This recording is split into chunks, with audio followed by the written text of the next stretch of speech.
तो मैं जो कदम सरकार ने और धर्मेंद्र प्रधान जी ने लिया उसका स्वागत करता हूं, सम्मान करता हूं और सभी देशवासियों को बधाई देता हूं कि ये एक लोकतंत्र की जीत है जो आज हमने देखा और इसे ऐसा ही आगे भी हम सुरक्षित रखें लोकतंत्र को भारत में। और देश की युवा पीढ़ी को मैं बधाई देना चाहता हूं और धन्यवाद देना चाहता हूं सीजेपी के हमारे टीम और भाइयों और बहनों को जिन्होंने ये मुद्दा उठाया सबसे पहले, और जो वॉलंटियर्स जिन्होंने उनका साथ निभाया, जो देश भर से छात्र और युवक और बड़े बूढ़े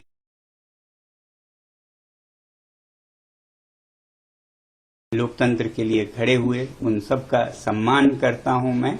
और सबसे बड़ी बात कि जिस तरह से उन्होंने शांति बनाए रखा जहां ये प्रदर्शन हो रहे थे, कुछ जगहों पे दुर्भाग्य है कि छुटपुट घटनाएं भी देखी।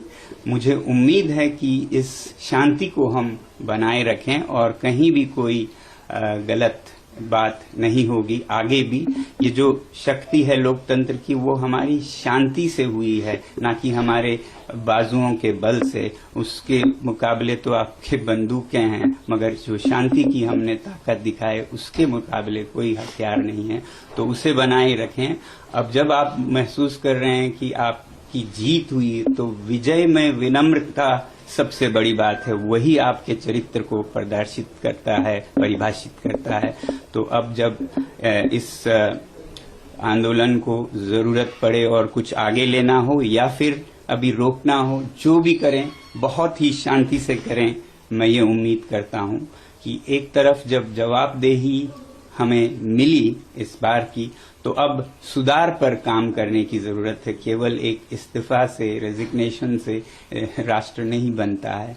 तो शिक्षा में सुधार हो, इस पर भी आगे काम हो। मुझे पूरी उम्मीद है जिस उदारता से सरकार ने ये कदम ली है वो इसमें अब सुधार के कार्यों में भी जुड़ेगी।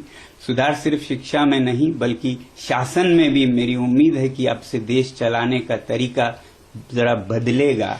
जहां भय है वो नहीं बल्कि प्यार मोहब्बत से देश को चलाया जाएगा और अन्याय न होकर सत्य के रास्ते पे चलाया जाएगा।